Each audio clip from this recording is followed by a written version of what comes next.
ఓం నారాయణ ఆదినారాయణ. భగవాన్ శ్రీ వెంకయ్య స్వామి లీలామృతం పారాయణ గ్రంథం. రచన doctor N Sai Srinivas, MA PhD. గాత్రం గంటి రేవతి. సేకరణ మండవ రవికాంత్. ఈనాటి పారాయణంలో 335, 336 లీలలు తెలుసుకుందాం. 335 బకాయిలు వెంటనే చెల్లించాలి.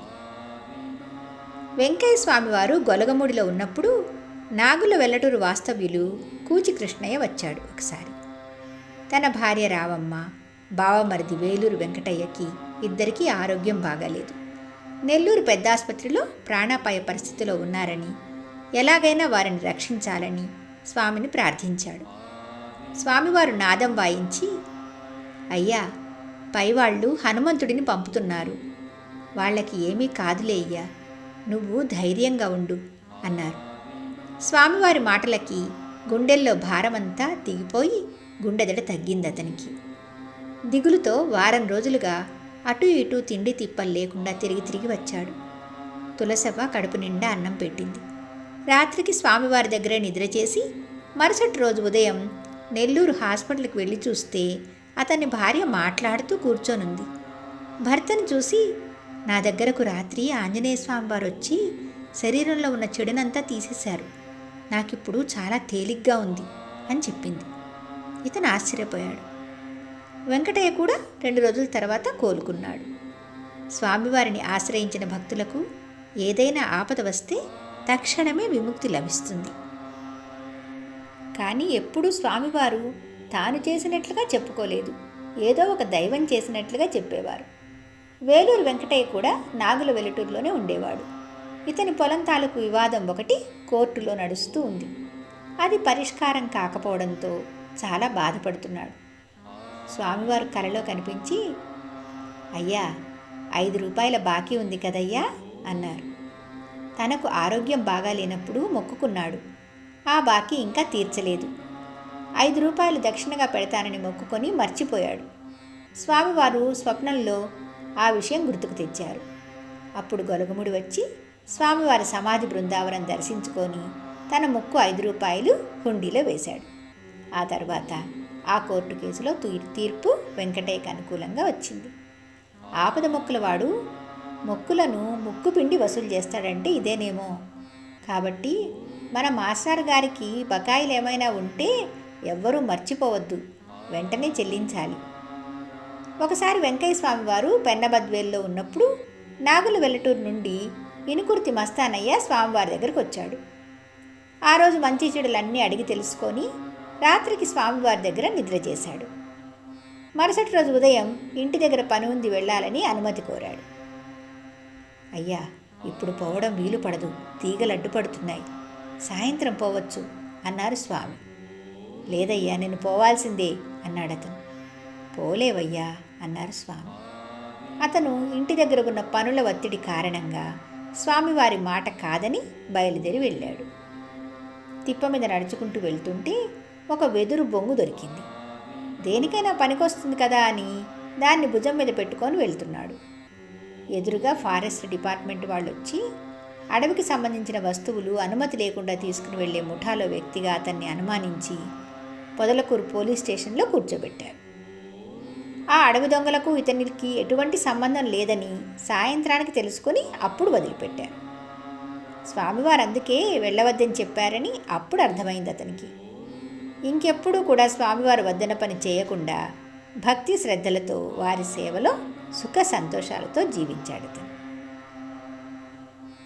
336 సుదర్శన చక్రం. ఒకరోజు వెంకయ్య స్వామివారు గొలగముడిలో గుండం వేసుకొని ఉన్నప్పుడు వేలూరు రామానాయుడిని పిలిచారు. అయ్యా, నాగుల వెల్లటూరులో గండం తేలి వస్తుందయ్యా, చీటీ వ్రాయ్యా అన్నారు. స్వామివారు ప్రతిరోజు గొలగముడి గ్రామ చీటీ వ్రాయించేవారు. అలాగే ఎప్పుడైనా పెన్నా నది ఉధృతంగా ప్రవహించేటప్పుడు పెన్నా చీటీ కూడా వ్రాయించేవారు. అప్పుడు పెన్నా వరదల వలన ఎలాంటి నష్టం జరగకుండా ఉండేది ఎవరికైనా కూడా. ఎక్కడైనా ఉపద్రవం జరుగుతుంటే చీటీ వ్రాయించేవారు స్వామి. నాగుల వెల్లటూరులో 2 వర్గాలుండేవి. కూలీలు ఆ పెద్దల మధ్య నలిగిపోతున్నారు. వాళ్ళ దగ్గర పని చేస్తే వీళ్ళ దగ్గర చేయకూడదు, వీళ్ళ దగ్గర పని చేస్తే వాళ్ళను వాళ్ళ దగ్గరకు రానివ్వరు. అందరి పొలాలు ప్రక్కప్రక్కనే ఉంటాయి. ఒకరోజు ఉభయ వర్గాలు పెద్ద ఎత్తున గలాటాకి సిద్ధమయ్యారు. ఎవరి బంధువులను వాళ్ళు పిలుచుకున్నారు. ఆయుధాలు తెప్పించారు. చావడానికి చంపడానికి తయారై ఒక రోజును నిర్ణయించుకొని మీరో మేమో తేల్చుకుందాం అని సమరానికి సై అంటే సై అని ఒకరినొకరు కత్తులతో యుద్ధానికి సన్నద్ధమయ్యారు. ఇదంతా గొలగముడిలో ఉన్న మన బాస్ కెమెరాకి చిక్కిందనమాట. వెంటనే తన ప్రియ భక్తుడైన వేలూరు రామానాయుడిని పిలిచి ఆ గ్రామ చీటీ వ్రాయించి తన సహస్రారానికి తాకించి దానిమీద అభయముద్రలు వేసి వెంటనే నాగుల వెల్లటూరు బయలుదేరమన్నారు. ఆ మరుసటి రోజు వాళ్ళు గలాటాకి ముహూర్తం పెట్టుకున్నారు. ఆడవాళ్లు కూడా అక్కడ కారం పొడితో సిద్ధంగా ఉన్నారు. రామానాయుడు స్వామివారు ఇచ్చిన సుదర్శన చక్రాన్ని తీసుకొని నాగుల వెల్లటూరు చేరుకున్నాడు. అతను ఆ ఊరివాడే కాబట్టి ఏదో ఇంటికి వచ్చిపోవడానికి వచ్చాళ్లే అనుకున్నారు. అప్పుడు సమయం రాత్రి 9 గంటలయింది. గ్రామం అంతా నిశ్శబ్దంగా ఉంది. స్వామివారు చెప్పినట్లుగా అతను కోదండ రామాలయంలోకి వెళ్ళాడు. అయ్యా, మా వెంకయ్య స్వామి నీకు చీటీ వ్రాసి పంపించారు. ఈ గ్రామాన్ని మీరే కాపాడాలి అని చెప్పి స్వామివారి మండపంలో ఆంజనేయ స్వామి నెత్తిమీద వేసిన బండకప్పులో ఎవ్వరికీ కనపడకుండా ఒక పక్కన ఆ చీటీ దోపాడు. రాముల వారికి మొక్కి ఆంజనేయునికి చెప్పి ఇంటికి వెళ్ళాడు. ఇంట్లో వాళ్ళు గ్రామంలో జరుగుతున్నదంతా చెప్పారు. స్వామివారు అంతా ఆందోళన పడి, అయ్యా, నాగుల వెల్లటూరు లెక్క వ్రాయ్యా అని ఎందుకు రాయించారో అప్పుడు బోధపడింది అతనికి. వారి దృష్టిలోకి వచ్చింది కాబట్టి ఇక ఏమీ కాదని ఇంట్లో వాళ్ళని ధైర్యంగా ఉండమన్నాడు. తెల్లవారగానే విచిత్రం జరిగింది. ఆ గ్రామ కురుక్షేత్ర సంగ్రామానికి వాళ్ళు నిర్ణయించుకున్న చెరువు దగ్గరకు పోవడానికి వీలు లేకుండా పెద్ద గాలి వాన కురిసింది. 3 రోజులు ఎడతెరిపి లేకుండా వర్షాలు పడ్డాయి. ఎండకు ఎండి ఉన్న నేల తల్లి ఆ తొలకరి వానకు పులకరించింది. పంటలను వేయటానికి అందరికీ ఆహ్వానం పలికింది. అదనకు వచ్చిన ఆ పొలాలకు అందరూ తరలి వెళ్ళారు.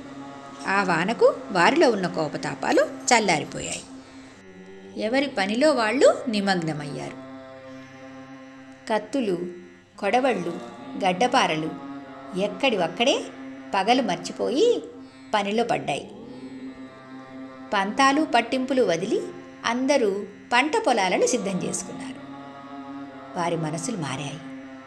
యుద్ధానికి సిద్ధమైన 2 వర్గాలను వాళ్ల మధ్యలో నడుమ సంధి కుదిరింది. ఆ గ్రామం బాగుపడింది. స్వామివారి సంకల్పం నెరవేరింది. నాగుల వెల్లటూరుకు వ్రాసిన ఆ అభయ చీటీ అనే సుదర్శన చక్రం అప్పటికీ ఇప్పటికీ ఆ గ్రామాన్ని కాపాడుతూనే ఉంది. స్వామివారి అనంతమైన లీలా విశేషాలకు అంతులేదు. ఇది చదువుతున్న మన ఆనందానికి కూడా హద్దు లేదు. మిగతా లీలలు వచ్చే భాగంలో చెప్పుకుందాం. భగవాన్ శ్రీ శ్రీ శ్రీ గొలగముడి వెంకయ్య స్వామి మహారాజ్కి జై. ఓం నారాయణ ఆదినారాయణ.